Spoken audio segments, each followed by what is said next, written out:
Okay. So, while people come in, do you want to talk a little bit about how has been your career and until now, until today, and how is your practice? Yeah, so I mean, I think in general or in the time of COVID, I think that's Yeah. always, yeah, the trick. So yeah, I did my plastic surgery training at Harvard, and then when I was trying to figure out what I would do next, I happened to run into a colleague of mine who had done the fellowship that I ended up doing, which was with Lee Dellen, specifically in peripheral nerve surgery.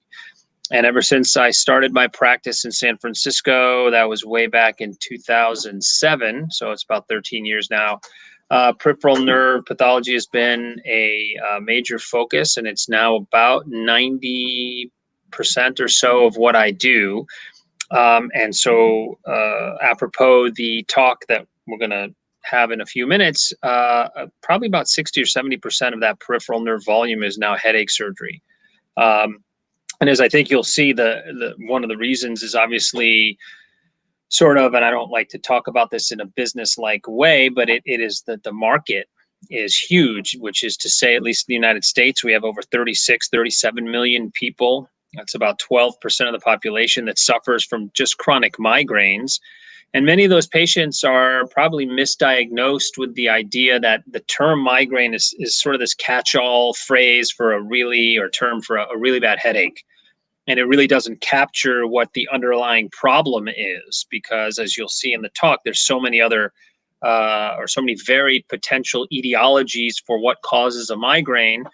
And so a lot of people really with chronic headaches, which is the term that should be the umbrella term, actually have what Pamela Blake very nicely coined in the book that we just published, which is nerve compression headaches. So people who have been diagnosed with cluster headaches or tension headaches or migraine headaches or new daily persistent headaches and all these really essentially descriptive terms may actually have a peripheral nerve compression headache. And then the question is, so, okay, it's really neuralgia, nerve pain. The question is, which nerve is causing the algia? And then can you do anything about it? So that has been it's turned out that it's a huge passion of mine. I find that these people are the happiest patients when things go well. You literally change their lives. And, as plastic surgeon, that's often what we want to do is transform people's lives. And you can do that with aesthetic surgery or reconstructive surgery like cleft lip and palate. And you can certainly do that in this type of procedure. So it's very bucket filling, and it is something that I've just really fallen in love with, to the point where I lecture on it internationally and nationally. I teach other surgeons how to perform these operations. I have surgeons come and watch me, and happy to share what I know and what I've learned, because I've certainly made a few, mistakes, not in the sense we did something wrong, but that we didn't know any better, like anything when you first start out. And yeah, it's just something that I think could really become a thing of its own with time. And it's something that I hope other people embrace, because I think it, as you yourself know, it's really an amazing set of procedures. So, yeah. Okay. So, do you want to start your Yes, lecture? of course. Okay. So I'm going to pull up my thing here, and I'm going to share my screen first. So let me know if you can't see what I'm doing. And I think, so can you see my screen? I'm add here to the stream. Now I can see. Okay.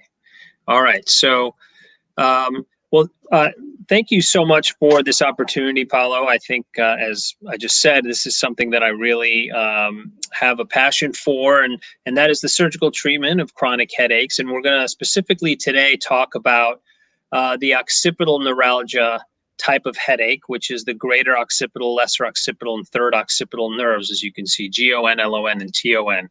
A couple of disclosures. I'm a consultant for Axogen, which makes a nerve graft product, as well as nerve repair and reconstruction products, and Pacira Pharmaceuticals, which makes a long-acting local anesthetic. Neither of these consultancies has any bearing on what I'm going to present today. So the way I like to go over a lot of these things is to really talk about the scope of the problem, to sort of give a lay of the land in terms of where things are currently, in terms of the various treatment modalities that are available to most clinicians who treat chronic headaches, at least in a traditional sense. To talk about then the peripheral nerve concept, which we just briefly touched upon in that intro, to then go over some results of decompression surgery articles that have been published. And to date, there is well over 90 peer-reviewed publications that support the efficacy and safety of this type of work. And then to specifically talk about patient selection and the actual surgical treatment of occipital neuralgia with some final thoughts. And I'll show you examples of these types of procedures and what you're likely to see. So starting out with where things are in the United States, at least, we know that there are millions of people that suffer from just chronic migraines, and probably millions more if you lump in people who have cluster headaches or tension headaches or cervicogenic headaches or new daily persistent headaches. So it's nearly 12% of the population. As people may know, the female to male preponderance is 3 to 1, so it's much more common in women, but it certainly does occur in men, especially given the numbers we're talking about. And what's always striking for me is the estimated annual cost to the United States healthcare system, which is on the order of tens of billions of dollars with a B. The numbers here are actually almost 15 years old. And so those numbers have almost certainly gone up since this was published. And the yearly expenditure per patient ends up being well over $7,000 US, which is a huge burden to the individual person. When you look at the indirect cost, that is the cost of extra child care because you're unable to take care of your children, the cost of missed days of work, etc.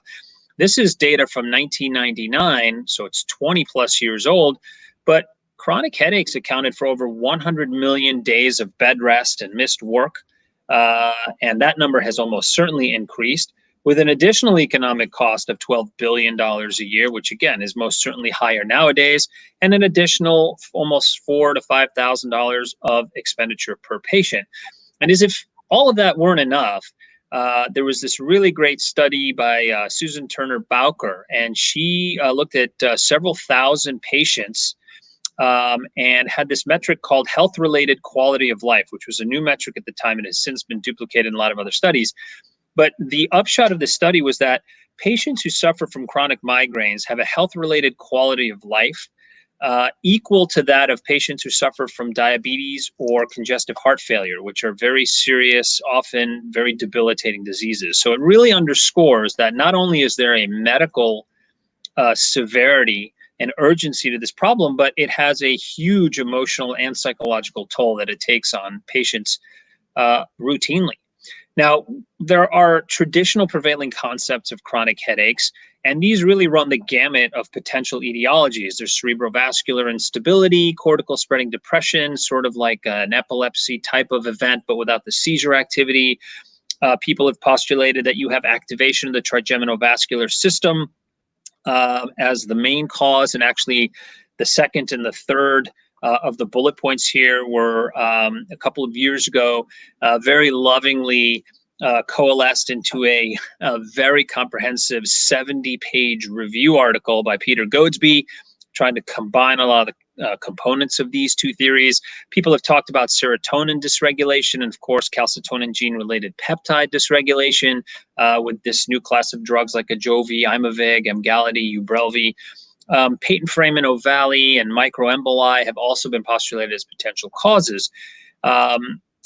So with that as a backdrop, in the sense that we don't really know what the problem is, the mainstay of therapy, which has been pharmacological, is not all that surprising. And typically, anytime you see 30 different drugs that are used to treat a particular problem, you can pretty much be rest assured that no one drug is really superior. Otherwise, that's what everybody'd be using. And that fits in with the sort of traditional way that we look at these patients. So you have drugs from the antidepressant category, anti-seizure medicines, blood pressure medicines, certainly opiates that are overused, especially in this country, and has been one of the main reasons we have an opiate crisis here. muscle relaxants, local anesthetics, ergotamines, CGRP receptor antagonists, and serotonin modulating agents.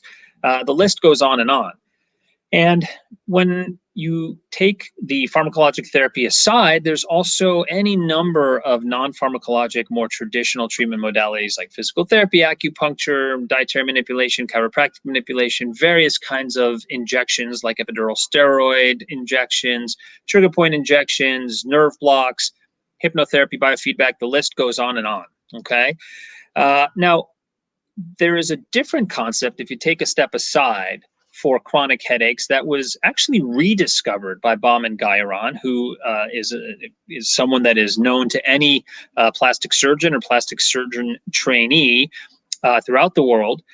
Very well-known aesthetic surgeon and reconstructive surgeon, and a pioneer in rediscovering the peripheral concept, as I call it. And the way this was discovered was really sort of a happenstance type of thing.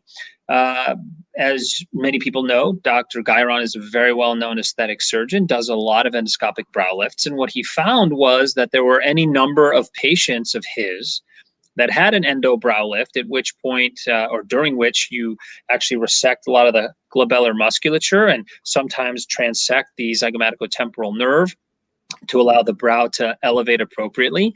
And what he found was that there was a small subset of these patients that had these terrible headaches beforehand that would come back and say, hey, Dr. Guyron, look, I love how I look, but I will tell you that I used to have these terrible headaches and now they're gone. And to his credit, he actually sat back and said, well, this is, it's happened once, twice, and now a number of times, so I'm going to start to investigate this further. And he looked at 31 out of 39 patients that he had over a 4-year period. And so this is a retrospective review, but it's a paper that was one of the first ones that's now 20 years old. And what he found was that 31 out of 39, so about 80%, had significant or complete relief of their chronic headaches. And so to his credit, he actually did the opposite of what most of us do, which is went back into sort of the academic arena and began to study this more formally. And so a couple of years later, he actually had a prospective pilot study. This time it was small, including only 22 patients, in which patients would present to him for their chronic headaches, and he would use Botox, specifically in the glabellar area, as a diagnostic modality. So if they responded in terms of improvement of their symptoms with a Botox injection, he then actually went to intervene surgically to decompress the supraorbital, supratrochlear, and depending on the distribution of their symptoms, sometimes the zygomaticotemporal nerves, specifically with the idea of decompressing the nerves as opposed to doing so secondarily in a brow lift type of setting. And what he found was that 21 out of 22 of these patients had a successful outcome with approximately 1 year of follow-up. So now we have two studies that really began the ball rolling in terms of trying to figure out, okay, well, what is going on? How are we doing what we're doing? And why is it that this is potentially so successful? And so he began to study this again more rigorously and more formally. He designed another prospective study, this time with a neurologist as a co-author, who was evaluating every single one of these patients. So this study included 114 patients. Now we're in 2005. And we have 89 patients that were deemed to be surgical candidates and 25 patients that were followed as a cohort. The patients were all initially seen by this neurologist and were diagnosed as having chronic migraines by International Headache Society criteria. And the neurologists were allowed to manage them, the cohort, any way they wanted, any intervention that they wanted. And in this particular study, we had slightly greater than 1 year follow-up. And we began to use very formalized metrics to assess their outcomes, such as the MIDAS, SF36, and the MSQ. And what they found was really pretty compelling. In other words, in the surgical group, 35% of the patients a year out had complete relief of their, quote, migraine headaches, and an additional 57%, bringing the total success rate to 92%. An additional 57% of patients had at least a 50% improvement in their overall symptomatology. And just for the purposes of the rest of this discussion, success is now generally thought of as being a minimum 50% reduction in frequency, severity, and or duration of symptoms. Whereas the control group, the cohort that was followed along, about 16% of the patients had some improvement in their symptoms, but none of them had complete relief. So really there was a statistically significant difference, as you might imagine, between those that were treated surgically and those that were followed and treated with all the standard and top of the line non-surgical methods. And then these studies began to be repeated by others and obviously began to be noticed by others. So Ivan Ducic, who was head of Georgetown's Peripheral Nerve Center at the time, specifically looked at occipital triggers and found a similar type of result. In other words, about a year after surgery, about 43% of their patients had complete relief of their occipital migraines. And that's in quotes. 81% in total had at least a 50% improvement, so 81% success rate. And now we're talking much larger patient numbers, 190. And then there was what I consider to be one of the key studies, if not the key study, and that is a placebo-controlled, single-blinded, randomized sham surgical trial. Now, I'm not quite sure how this passed the IRB at Case Western Reserve, but it did, and I think we're all very happy that it did. But in this study, 49 patients were randomized on the day of surgery to have the actual surgical decompression operation, and we're talking multiple sites now, whether it's temporal, frontal, or occipital. But an additional 26 patients underwent a sham operation, during which the patient was placed under anesthesia. The incision to expose the nerve was actually performed. And then I guess the surgical team just hung out or watched TV or had a discussion for an hour and a half or so and then closed. So the nerve was exposed but not decompressed. And again, we're using standardized metrics such as the MIDAS, SF36, et cetera, with a year follow-up. And again, the results were pretty dramatic. 57% of the patients in the actual surgical group had complete relief, and only one patient, 4%, had that same result in the sham surgical group. An interesting finding was that 84% of the patients had significant improvement, meaning greater than 50% relief in frequency, severity, and or duration in the actual surgical group. But 58% of the patients in the sham surgical group also had a significant improvement. And people have criticized this as being a very large placebo effect, but a couple of points about that. One, there is perhaps something that we are doing to the nerves themselves in our approach to the nerves that may be helping patients to some degree. But also these two numbers were statistically significantly different. And so there is something additional that we are doing when we actually decompress the nerves, as you'll see later, that provides even greater relief, so that you had 57% of patients with complete relief of their migraine headaches after the actual versus the sham surgical group. And then, of course, the 5-year studies were published in February 2011, where he followed an additional 79 patient cohort. Again, same metrics, and these results are persistent. In other words, 5 years out, about 30% of the patients were still reporting complete relief of their headaches, and 88% were in the success category. And so you then had other people in other locations begin to repeat this. Lisa Frere and Jay Austin at the MGH. Again, decompression of various sites, 90+% success rate using the migraine headache index with a year follow-up. Joe Poggi had similar results in Kansas with decompression of various sites. And I presented my first 100 patients with about 2-year follow-up about probably 5 or 6 years ago at the California Society meeting. And again, the numbers are pretty consistent. 89% of patients have a successful result, with about 40% experiencing complete relief. And we've since had many other studies that show that there are actual anatomic abnormalities to these nerves. So again, Bauman Guyron and Case Western, in collaboration with the proteomic center and the pathologists at his institution, was able to show that the under electron microscopy and doing proteomic analysis of, in this case, solely zygomaticotemporal nerves, the nerves of the patients that had chronic headaches and were undergoing surgery had disrupted myelin sheaths and abnormal neural architecture with disruption of the neurofilaments and axons, whereas zygomaticotemporal nerves that were resected during endo-brow lifts did not have these findings. And so these nerves are thought to be predisposed to being irritated or becoming symptomatic when compressed by the typical or sometimes just slightly abnormal architecture, such as a spastic muscle, enlarged blood vessel, scar tissue, etc. And so all of this put together really starts to reintroduce the idea that there is a peripheral nerve trigger in the head and neck, or the scalp, and in some cases the nose, that can cause these chronic headaches. And in the frontal area, we have the supraorbital, supratrochlear nerves are the main triggers. In the temporal area, it's the zygomaticotemporal and auriculotemporal nerves. In the occipital area, which will be the focus of the remainder of this talk, it's the greater, lesser, and third occipital nerves. And of course, in the nasal area, you have distortions of the nasal architecture with deviated septi, concha bullosa, and various other Haller cell abnormalities that can cause nerve irritation and thereby cause these chronic headaches. So the question now becomes, with all this data behind us, okay, how do you decide who's a candidate for this operation? And in my mind, I really have three criteria.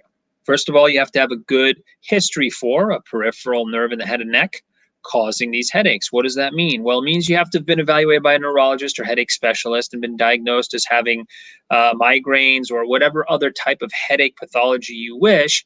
But the idea here is that we've ruled out any other organic pathology. Most of these patients have failed pharmacologic therapy, usually from multiple drugs, from multiple different classes of drugs. Many of them have also failed multiple non-operative modalities, massage, physical therapy, chiropractic manipulation, et cetera, et cetera. A lot of patients have negative imaging studies by the time they present. So at some point, usually because patients have had headaches for years by the time they come to our office for this, at some point someone's done a CT scan or MRI of the brain and they don't have a brain tumor, they don't have an aneurysm, they haven't had a stroke that we are unaware of, they don't have multiple sclerosis, etc. They have negative imaging studies of the cervical spine. I think that's especially important when you're talking about occipital neuralgia, because there are certain cervical spine abnormalities, especially at the C2, C3 level, that can recapitulate those types of symptoms. But we want to make sure they don't have a herniated disc with a pinched nerve root or fractured vertebrae, etc. And the other component, and admittedly this is a bit of a value judgment, patients really have to have significant impairment. The type of people that I operate on are not those that have 5 or 6 really bad headache days a month. These are people that have 15 or more, and many of the patients will tell you, if you really drill down, that they constantly have a headache. They are never without pain, and it is only when that baseline 5 out of 10 pain becomes a 7, 8, or 9, which happens quite often, in many cases at the end of every day, that they call that a migraine. So these people are really debilitated by their symptoms. Now, in the occipital region, what do some of these symptoms look like? Well, a lot of these patients will complain, obviously, of cervical and occipital pain, tightness, or pressure. When it comes to greater occipital neuralgia, a lot of patients will complain of retroorbital discomfort, and the reason for that is that it is a referred pain. So the cell bodies of the trigeminal nerves, such as the V1, V2, V3 branches, all of them really, lie next to the cell bodies for the occipital nerves in the brainstem. And so if you have constant irritation and pressure of the occipital nerves, that will eventually lead to referred pain in the trigeminal nerve distribution. That's a very common finding. When it comes to the lesser occipital nerve, a lot of these patients will have retroauricular or posterior temporal pain, because as I'll show you, the lesser occipital nerve sometimes extends toward the posterior aspect of the temple. These symptoms tend to be worse with stress, with activity. And a lot of these patients will have a history of trauma, specifically whiplash, whether it's fall off a horse or even just standing up and striking, for example, the back of their head on a cupboard door that was left open. So criteria 1, good history. Criteria 2, good physical exam for peripheral nerve compression causing this problem. What does that mean? Well, I submit to you that you could look for Tinel signs over the greater and lesser occipital nerves in the same way that you'd look for a Tinel sign over the carpal tunnel to diagnose someone who's got carpal tunnel syndrome. A lot of these patients will have positive trigger points, so when you press over these areas, even if they don't have radiating paresthesias, which many of them do, they will have significant discomfort even if you just press. They really should not have any restriction in their head or neck movements. If you have that, there may be really an underlying and primary musculoskeletal disorder, and that needs to be evaluated first. So for example, torticollis is something that can be a confound and something should be ruled out in the differential diagnosis. They should have no ongoing active neurologic abnormalities, and I put a question mark next to psychiatric abnormalities because many of these patients have a reactive depression, as you might anticipate from anybody who suffers from chronic pain. But the key here, the key takeaway point is really that patients have to be able to relate to you how well they do with the third diagnostic thing that we need to fulfill.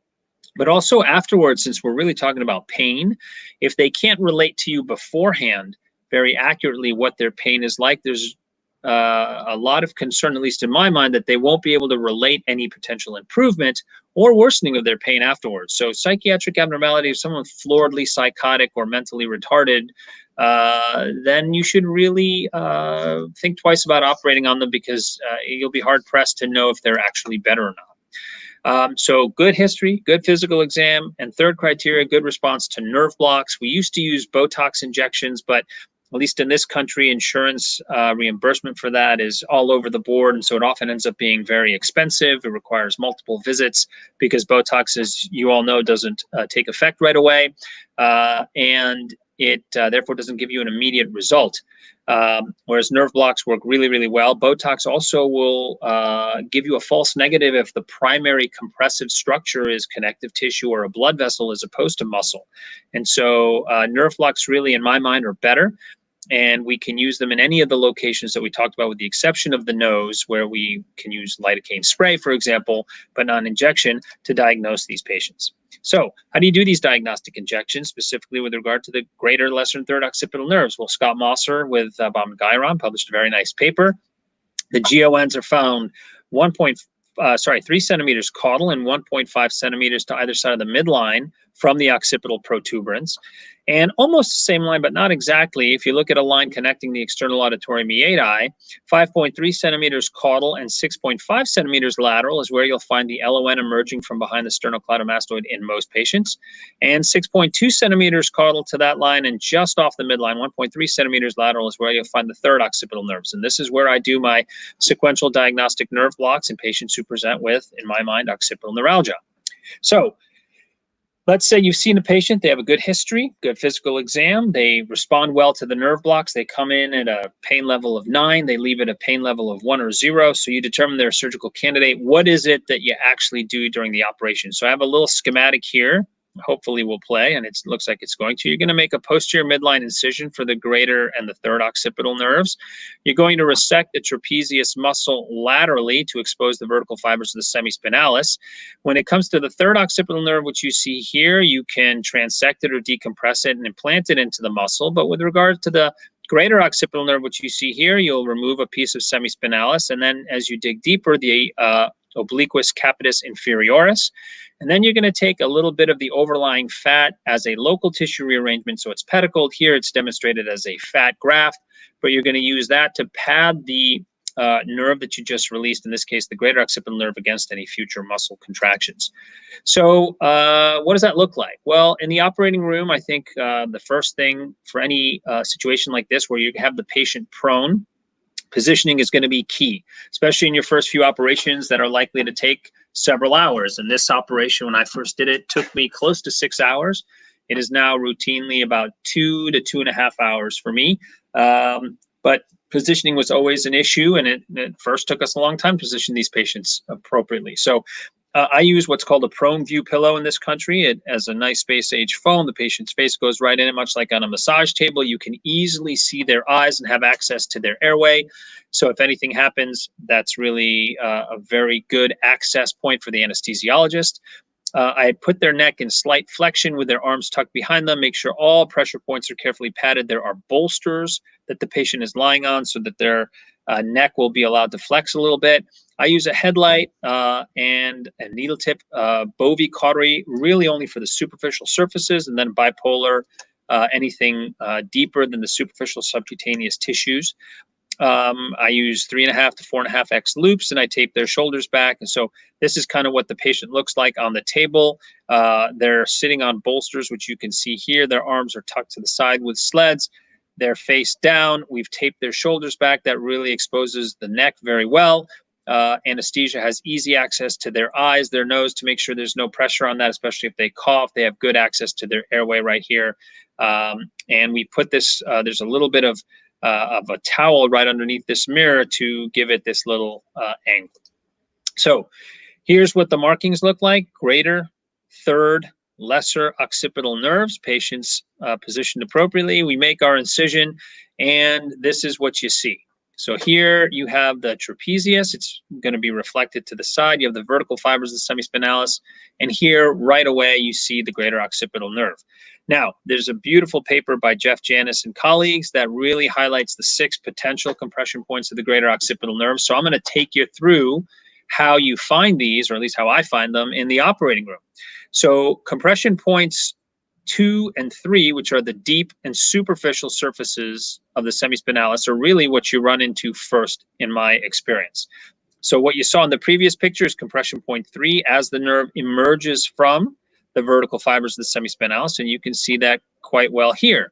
Now, very often the results are pretty dramatic. So here the trapezius has been reflected laterally, vertical fibers, semispinalis. You have a very large bulging greater occipital nerve on the patient's right side. Remember, the patient is prone.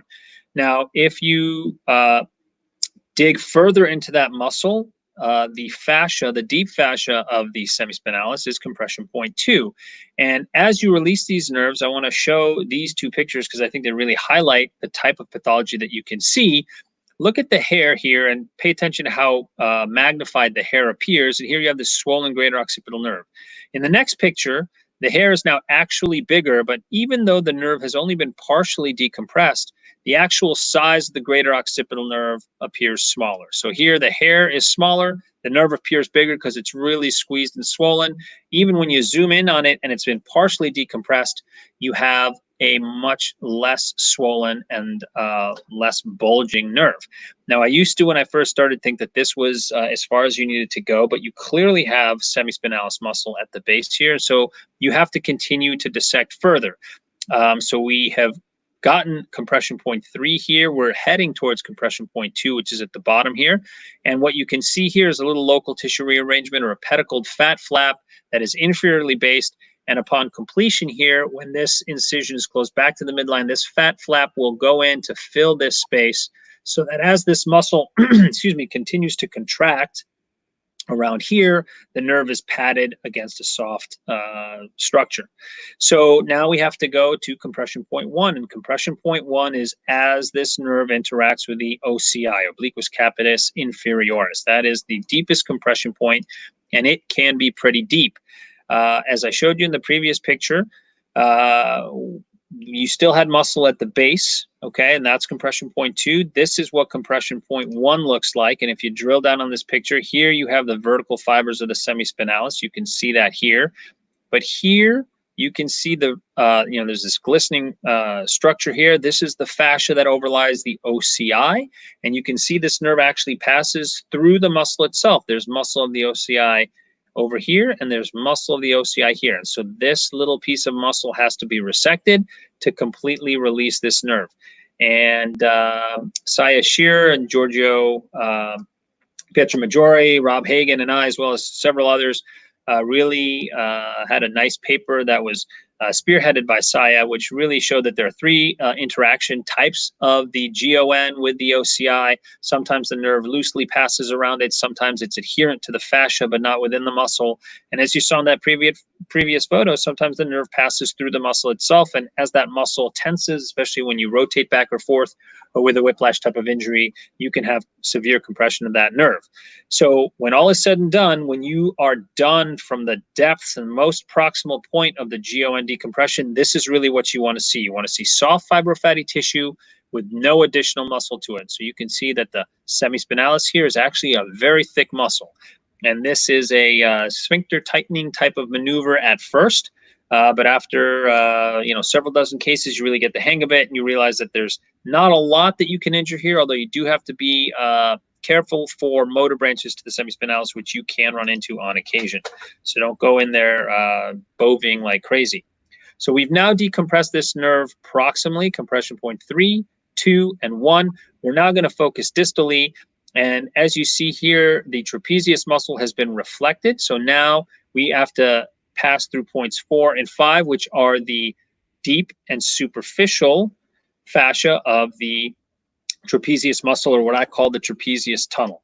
And that's what's illustrated in those two images. So this is the picture that we started with. Just as we made our incision, we've done our compression, or decompression rather, distally, and you can see you have to remove some of these connective tissue branches deeply, but now that nerve has been released as far proximally as we can.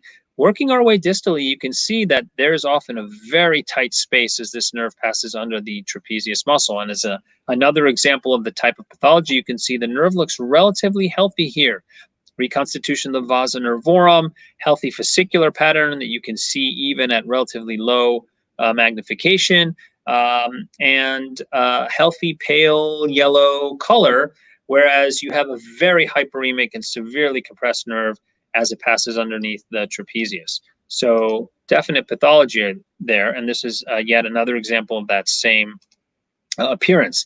And sometimes this tunnel is really quite deep, and so again, a healthy nerve here, as the nerve passes through the trapezial tunnel, it's significantly compressed, and there's compression not only from above, but sometimes the fascial insertion is deep to the nerve as well, and that needs to be released, because as you can imagine, when this person flexes and extends their neck, this little hammock here is going to tighten and compress this nerve against the overlying muscle, which is also being tightened, and cause severe problems. And finally, compression point 6, which is the interaction of the greater occipital nerve with the occipital artery. In this great paper by Jeff and colleagues, there were two main interactions noted. I'll show you an example of the third, which I've run into quite often. One is called the single cross, where you have one branch of the occipital artery crossing either over or under the GON. Sometimes you have a helical intertwining, and I'll show you a third example in a second. So here's an example of that first. From low power, and then again at high power. Here you see the greater occipital nerve, and you have a very large blood vessel right underneath it. So as this muscle is folded over this nerve, as this artery continues to pulsate, it will bang this nerve repeatedly against the overlying muscle and fascia, and this vessel needs to be resected, and this nerve needs to be released. This is another example of a single cross. Here's the GON heading into the trapezial tunnel, fairly large branch of the occipital artery that's passing over it. And to further illustrate this point, this is an intraoperative photograph or little video that I took. And if you listen to the anesthesia machine beeping, that's the patient's heart rate, and look over here, you can see the reflection of the GON with the occipital artery with each pulsation. And this is with the tissues being retracted out of the way. So here's the greater occipital nerve, and the occipital artery is pulsating and beating that nerve relentlessly, especially as these tissues go down. So that vessel needs to be removed. This is an example of the helical intertwining type of interaction that you see. So greater occipital nerve, here's the blood vessel passing underneath it, and then once again passing over it. And then there's yet another branch here that's going to go underneath it as it passes further cephalically and laterally. And so all of these little areas need to be cauterized to completely release this nerve. And then, of course, the third variation of this that I will show you that I've seen quite a number of times here is an occipital vessel that literally bifurcates the greater occipital nerve. And I wish I'd taken a video of this, because it certainly was the case. As this blood vessel was pulsating, you can see the nerve branches being moved aside again and again. So when you're done with the distal decompression, it should look a lot like the proximal decompression. In other words, this is what you see from a low power view, but in a high power view, we had a very long trapezial tunnel, a lot of vasculature that we had to cauterize here, but you should see soft subcutaneous fat, which is where the nerve will be once it's through that trapezial tunnel and after it's been resected from the surrounding vasculature. And now you know you've completed your decompression both proximally as well as distally. Okay. Now, the greater occipital nerve is not the only target here. We have the third occipital nerve as well. And this is the classic description of the third occipital nerve, which is some paramedian smaller nerve that ascends just to either side of the midline as the GON ascends cephalically and laterally. But as I tell all my patients, everyone is wired differently. So this type of anatomy varies quite widely as well. This is a perfect example of the classic anatomy. In other words, here's the GON, and here's the third occipital nerve, and it's ascending in the paramedian fashion. It's going straight up, and it's exactly what you'd expect to find. I would always be extra cautious in dissecting around this area anytime you're after the greater occipital nerve, because the third occipital nerve is almost always uncovered during that dissection. And I've had a number of patients from other surgeons who supposedly had surgery to treat their greater and lesser occipital nerves with no mention of the third occipital nerves. They have persistent pain, and when you go back in, what you find is a third occipital neuroma, because this nerve, which is really quite small, was just completely transected and became a big neuroma on the way to decompression for the GON. So please keep in mind that this nerve is an important nerve. It's the smallest of the nerves, but it can certainly cause a lot of problems postoperatively.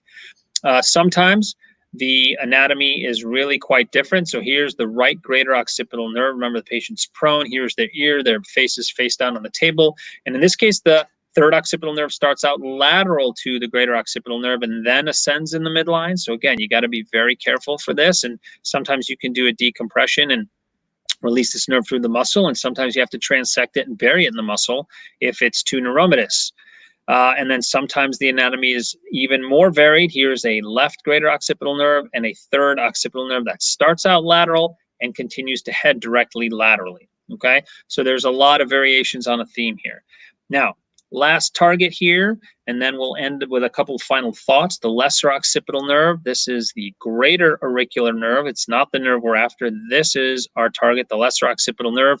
It tends to go more laterally in the neck, hence the lateral nuchal incision, and sometimes give not only retroauricular but posterior temporoparietal discomfort as you have a branch extending this way, and sometimes actually interdigitating with a branch of the auricular temporal nerve. I published a paper a few years ago discussing the 3 compression zones, as I call them, for this nerve. 1, as it emerges from behind the sternocleidomastoid. 2, as it ascends, usually along the posterior border of the sternocleidomastoid. And then 3, as it crosses the nuchal line, where it's often branched already several times. So what does this decompression look like? Well, here's a patient who's prone. She actually had a facelift by a very prominent facelift surgeon. And as that flap was elevated anteriorly and then pulled back, we had some scarring in this area, as you might imagine. And that scarring happened to entrap the lesser occipital nerve. So here's the sternocleidomastoid, which you can barely see, very thick rind of what is usually a very thin areolar fascial or interfascial tissue, but it's very thick here and here. This little white worm is the lesser occipital nerve, which once you decompress it, you can clearly see the posterior border of the sternocleidomastoid. This is the underlying splenius muscle. And here you have the lesser occipital nerve with a very hyperemic section that is consistent with all of this scar tissue that is compressing it. So this is a nice release of the lesser occipital nerve. Also, sometimes the branching pattern is not only at the nuchal line, but very far caudally. So again, posterior border of the sternocleidomastoid. Here is the lesser occipital nerve that you might run into first, but this is not the main branch, and you have to continue sometimes a little bit more toward the posterior midline to find the larger main lesser occipital nerve trunk. And as you follow these proximally, so if you look down this way, what you find is a very nice thick septum in between these nerves. So as you twist your head and rotate your head back and forth, these nerve branches are compressed. You release that septum, and now you have 2 very nice floppy branches. Look how white the nerves appear here. Once you release this compression point and wait a minute or so, you have reconstitution of the vasa nervorum, and those are healthy nerves that will survive and don't need to necessarily be transected and can simply be decompressed. Here is a branching lesser occipital nerve. So compression zone 1, compression zone 2 as it ascends along the posterior border. And here at the nuchal line, you often have a large vessel in comparison to the size of the nerve that needs to be resected. Now, just to kind of add a couple of finishing touches here, there was a really nice paper by Faber and colleagues out of Ohio that looked at a mean follow-up of just over 5 years. And after you take into account the costs of the surgical procedure in terms of hospital stay, surgeon's fees, et cetera, anesthesia, the decrease in migraine expenditures per year were down $2,000, okay? Patients had 8.5 fewer missed days of work per year, and a basic median cost reduction annually of over $4,000 to the headache system. And that's after taking into account the cost of the surgery. And that's not including improvements in the quality of life, which are really hard to obviously quantify and to measure in terms of dollar value But the point is, and one of the comments that we have made to insurance companies in this country is this really may be a slightly greater expenditure initially in the first year, but the amount of money that you'll save on this patient from going to the ER, missing days of work, taking medications, getting various injections, getting more MRIs and CAT scans and blood work, in the long run is actually going to be incredibly large. So the savings are awesome, as well as a significant improvement in quality of life. And that is why the American Society of Plastic Surgeons in May of last year put out a formal position statement saying that when traditional methods of treatment have failed, headache surgery is not only considered safe and effective, but should be considered the standard of care. And that is available online. You can just look up ASPS position statement on migraine surgery. People always ask about possible complications. Fortunately, these are very minor. You can have some scalp itching in a few cases. Most of the time that goes away as the nerves wake up, so to speak. Sometimes you have alopecia around the scars.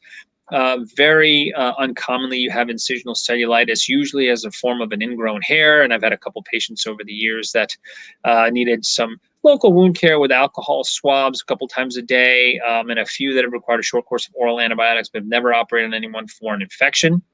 Seroma is a pretty uncommon finding. But I have had a few patients over the years who had some fluid that needed to be drained. And if you do that in an expeditious fashion, it does not become a chronic problem and usually does not recur. Not specific to the greater occipital nerve, but if you're operating on frontal patient, you can have uneven brow movement if you over-resect the corrugator on one side compared to the other side. And neck stiffness, of course, is a common problem initially, but is a very unusual problem in the long term as patients have less pain and are able to move more and more. So as a final thought, chronic headaches are a significant problem, both in the US and worldwide, but not every patient has a central nervous system problem. Some patients really do have a peripheral nerve trigger. So when other modalities fail, surgical intervention is not only safe and effective, but should be something that is considered in every patient when traditional methods have failed. And I really try to make a point when I speak to neurologists or other clinicians that I don't believe surgery is going to cure all these headache patients. To say that surgery is how we treat chronic headaches these days, it would be a ridiculous statement, and I'm the last person that would say that. But I do believe that it's part of a multimodality approach. So much like in breast cancer, you have the breast surgeons, you have the plastic surgeons who talk about reconstruction. In some cases, that's the same person as with my wife, but you have radiation oncologists and medical oncologists and people who are physical therapists. All of these people put together, including the radiologist. And when you put all those heads together and often use several treatment components from each type of field, that's when you have the tremendous success that we've seen with breast cancer treatment over the last 20 years, at least in this country. Thank you very much, and I'd be happy to take any questions. So thank you very much, Ziv. It was an amazing lecture, very didactic. May I ask you some questions? Of course, of course. Do you drain the greater occipital nerve when you operate on it? Yeah, I have not used drains. I know that several colleagues do. I don't think it's obviously wrong to do so. I have a lot of patients that travel to see me, so traveling back and forth with drains is often problematic. And I've had probably 4, maybe 5 seromas over the years, and it just hasn't been that big of a problem. So I don't drain routinely, no. Okay. No, I just ask you because Dr. Gyron used to drain all his migraine for surgeries. And at the beginning, I drained it too, but today I've been draining very few of them because I really don't see, like you said, seroma or blood. So I've not been draining too. And do you use topic steroids around the nerve? Yeah, interesting. I have not used that. Bauman is a big proponent of that, and other people have talked about it. I have not seen, or there's one study that talks a little bit about decreased discomfort and decreased inflammation. I think for me, it's really more about meticulous surgical technique. So I have a video that I can show that I took a while back with a newfangled camera that I have, but it's 45 minutes just around the greater occipital nerve. And you really, in my mind, and one of the reasons I think I get away with not draining, so to speak, is hemostasis is meticulous. And so if you take care to really use good microneurosurgical techniques and you maintain good hemostasis, I don't think you actually have to manipulate the nerve itself as much as I probably would have said you would have needed to a few years ago. And so I don't know that I get a ton of inflammation per se. That being said, certainly some patients have that. I use it somewhat liberally in the post-operative setting if need be. And I do use fairly liberally a lot of local at first and a long-acting local anesthetic, because I do think that that does allow patients some movement initially, even in the first few days, that really minimizes a lot of the stiffness that they will experience. So, and then of course, ice and rest and head elevation, I think are important as well. Okay. And when you do the lesser occipital nerve, you usually don't do neurectomy? So for me, I would say it's about 40 to 50% of the time. I think there's a couple of criteria that I use to determine whether a nerve needs to be transected or not. And as a peripheral nerve surgeon, something I think about several hundred times a year. So once the nerve is decompressed, if it feels like a soft, wet noodle, that's one healthy sign. If it feels like a guitar string and is really very firm, there's intraneural scarring, and you can do an internal neurolysis, but oftentimes with smaller nerves like the lesser occipital nerve, that leads to more scarring and potential problems. So if the nerve is not soft, that's one criteria I would use to say I should probably transect that nerve. Two, as you saw in some of those pictures, if the vasa nervorum, that's the blood vessels, obviously inside the nerve, don't reconstitute while you have an ischemic nerve, and even if it's been decompressed and remains ischemic, that's a nerve that's not going to function well post-op, and that nerve should be resected.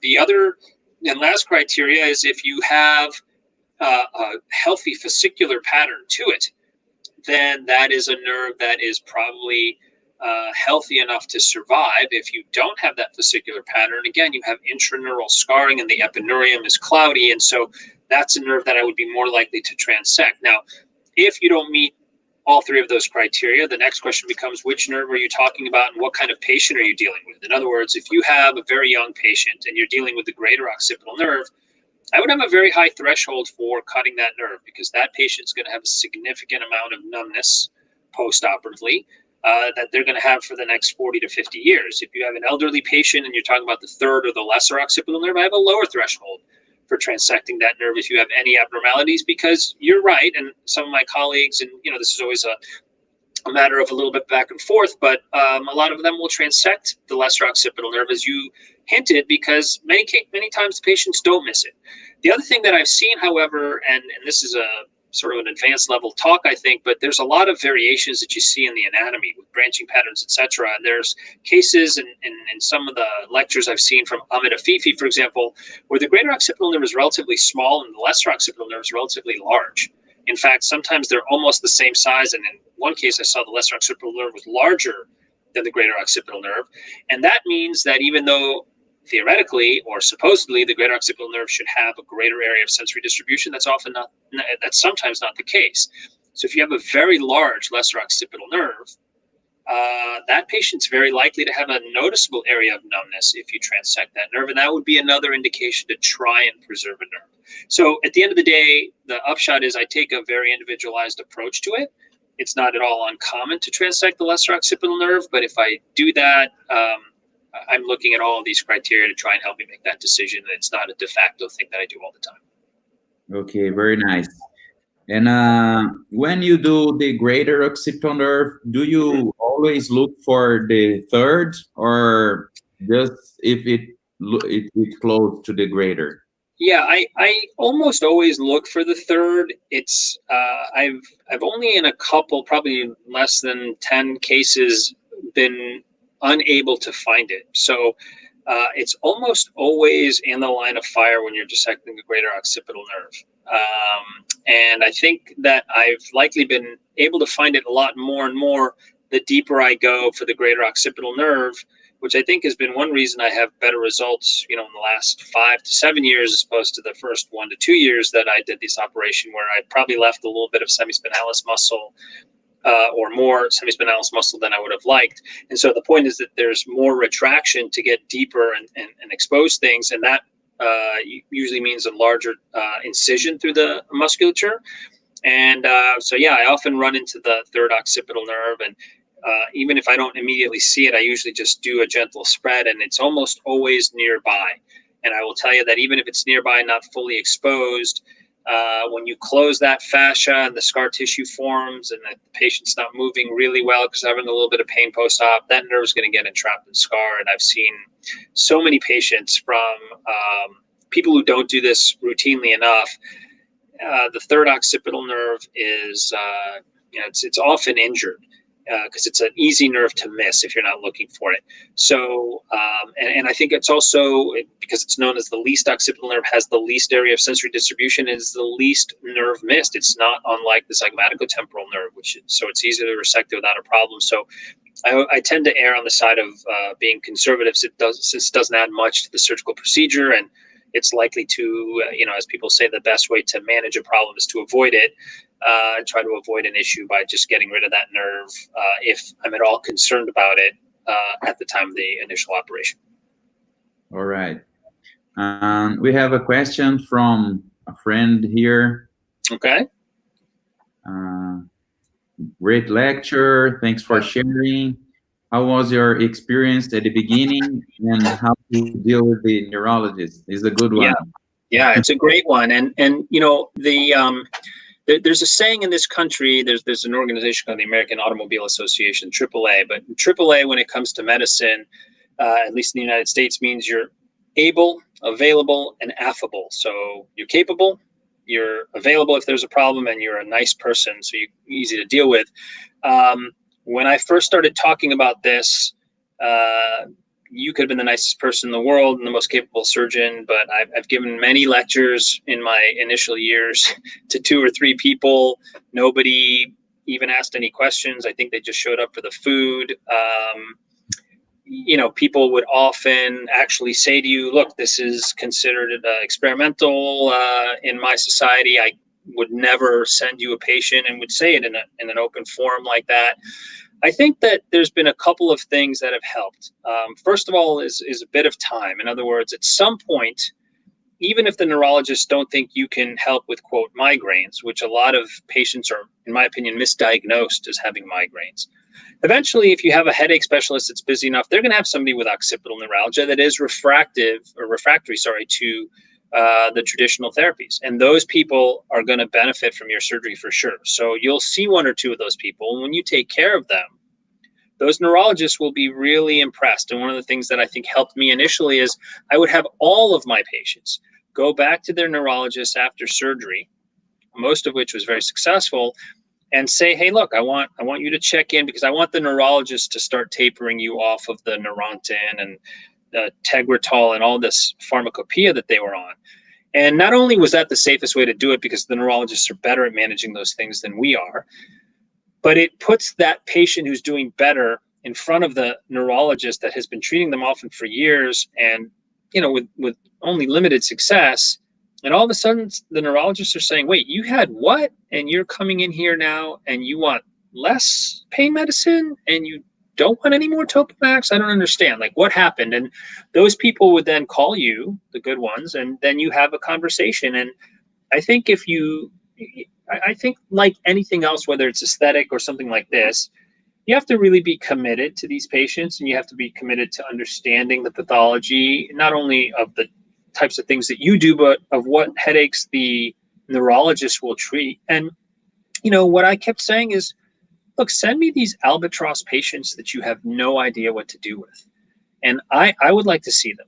And if the things that you're doing are not working, let me talk to them and let me see if they're a candidate. And if I can help them, great. And if I can't, I'll be the first one to tell you that. Because at first you really want to try to operate on those patients who you think are going to be slam dunk home runs. but eventually you'll have those, and then you'll gain confidence, and people will gain confidence in you. So at the end of the day, it's really about kind of beating the drums and putting in time, and eventually people will notice. And in this country, Pamela Blake, who's actually a very well published neurologist, had a paper in Head and Neck Medicine, I think is the name of the journal.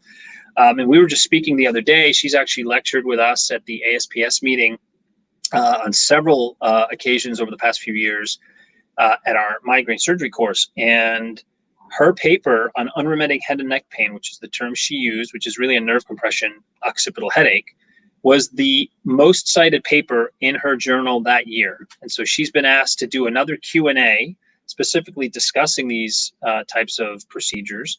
And so we really are getting some traction within the neurology community. And I think that the key will be to truly partner with them, because we really need them to work with us. I think that most of these patients, especially people who've had headaches for years, surgery is not going to, quote, fix them. They will still have headaches, hopefully much less and much less severe. And so I think surgery is part of the treatment, often a major part and an important part, but it's not the end all be all. So I think my breast cancer analogy is a reasonable one. And when the neurologist, I think, at least for my mind, don't necessarily feel threatened, but see you as an ally in getting a good result for these patients, eventually you're going to win them over, because the surgery really does do very well.